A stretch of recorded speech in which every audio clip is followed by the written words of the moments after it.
Chapter 19. The Israelites left Rephidim and Evidim, and on the first day of the 3rd month after they had come out of Egypt, they arrived in the desert of Sinai. They set up camp at the foot of Mount Sinai. And Moses went up the mountain to meet with God. And from the mountain the Lord God called to him and said, "Say to the descendants of Jacob, the Israelites, the following. You saw with your own eyes what I, the Lord, did to the Egyptians, and how I brought you to myself as if on the wings of an eagle. Now if you obey me and keep my covenant, you will be my people. The whole world is mine, but you will be my chosen people. You are a people set apart only for me, and you will serve me as priests. This is what you will say to the Israelites." Then Moses went and called the leaders of the people and told them everything that the Lord had commanded him.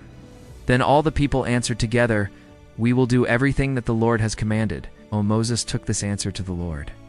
He said to Moses, "I will speak with you in a dark cloud, so that the people may hear our conversation, and so that from now on they will always trust you." Moses told God, the Lord, what the people had answered. And the Lord said to him, "Go speak to the people and tell them to spend today and tomorrow purifying themselves to worship me. They must wash their clothes and get ready for the day after tomorrow. On that day I will come down on Mount Sinai, where all the people will be able to see. Mark limits around the mountain so that the people do not go past them, and tell them not to climb the mountain or come near it. If anyone sets foot on it, they must be put to death. No one must touch that person. It must be stoned or shot with arrows. This must be done to both people and animals. But when the trumpet sounds, the people may go up the mountain." Then Moses went down the mountain and told the people to purify themselves to worship God, and they all washed their clothes.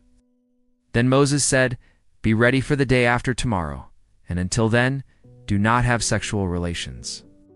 On the morning of the 3rd day there was thunder and lightning. A dark cloud appeared on the mountain, and a very loud sound of trumpet was heard.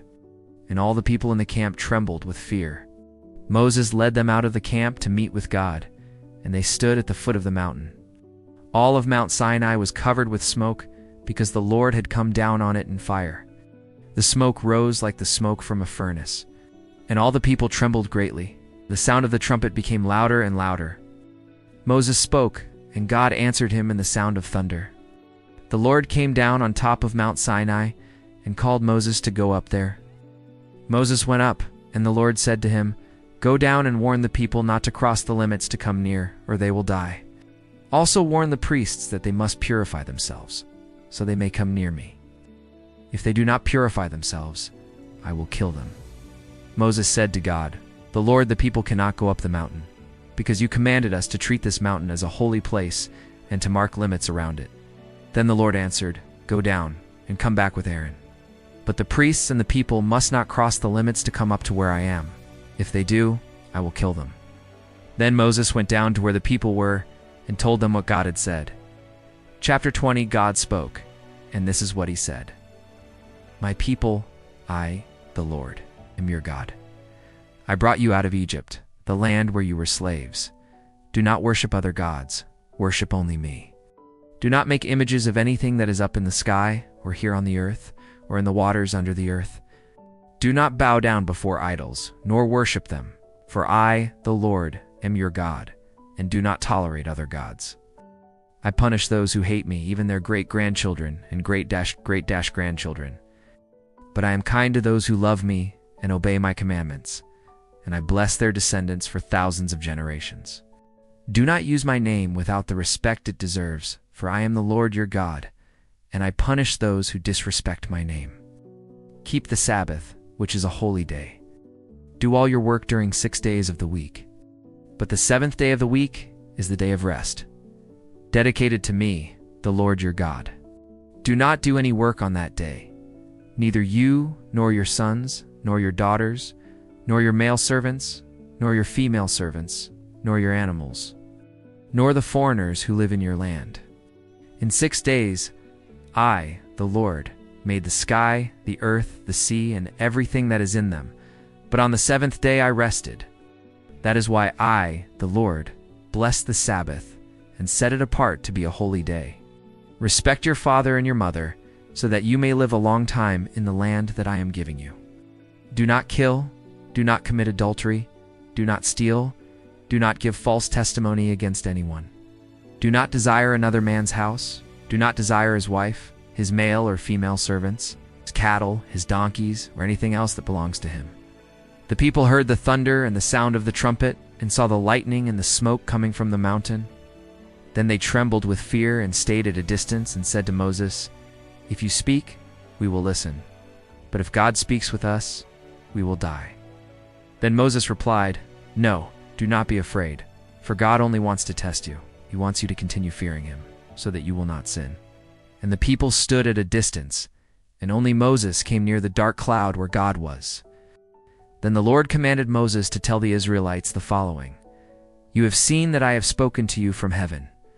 Do not make gods of silver or gold to worship them alongside me.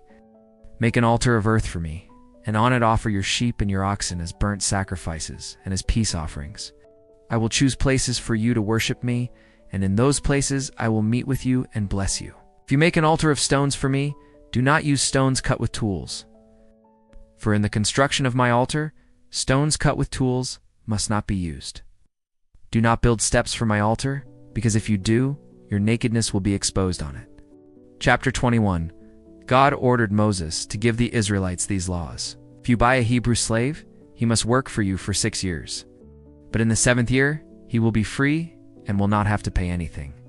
If he was single when he became your slave, he will leave alone. But if he was married, then he may take his wife with him. If his master gave him a wife, and she gave birth to sons and daughters, the wife and children will belong to the master, and the slave will leave alone. If the slave says he loves his wife, his children, and his master, and does not want to be set free, then the master will take him to the place of worship. There he will stand him by the door or doorpost, and pierce his ear with an awl. Then he will be his slave for life. If a man sells his daughter as a slave, she will not be set free, as male slaves are. If a man buys her intending to marry her, but later does not like her, he must sell her back to her father. The master cannot sell her to foreigners, because he was unfair to her. If he chooses her to be a wife for his son, he must treat her like a daughter. If a man takes another wife, he must continue to give the first wife the same food, clothing, and marital rights. If he does not do these 3 things, she may leave free without paying anything. Anyone who hits a person so that they die must be put to death. But if it was only an accident, with no intention to kill, the one who killed must flee to a place I will choose, and there he will be safe. But if someone is angry and kills another person on purpose, he must be put to death, even if he flees to my altar for protection. Anyone who hits his father or mother must be put to death. Anyone who kidnaps a person to sell or keep as a slave must be put to death. Anyone who curses his father or mother must be put to death. If during a fight, one man injures the other with a stone or fist, he will not be punished if the injured person does not die. But if the injured person must stay in bed, and later gets up and walks with the help of a stick, the one who hurt him must pay for the time lost and for the medical expenses. If someone beats his male slave with a stick, and he dies immediately, the one who hit him will be punished. But if the slave dies a day or 2 later, the master will not be punished, because the slave was his property. This law also applies to female slaves. If some men are fighting and hit a pregnant woman and she gives birth early but is not seriously hurt, the one who hit her must pay whatever her husband demands, as decided by the judges. But if the woman is seriously injured, the punishment must be life for life. Eye for eye, tooth for tooth, hand for hand, foot for foot, burn for burn, wound for wound, bruise for bruise. Someone hits the eye of a male slave and he loses his sight, the slave must be set free as payment for the eye. Someone breaks a tooth of his slave, the slave must be set free as payment for the tooth. This law also applies to female slaves. If an ox gores a man or a woman and they die, the ox must be stoned to death, and no one may eat its meat. But the owner of the ox will not be punished. However, if the ox was known to gore people in the past and its owner knew but did not keep it confined, and it kills someone, the ox must be stoned, and its owner must also be put to death. But if the owner is allowed to pay a fine to save his life, he must pay whatever is demanded. If the ox kills a boy or a girl, the same law applies. If the ox gores a male or female slave, the owner must pay 30 silver coins to the slave's master, and the ox must be stoned.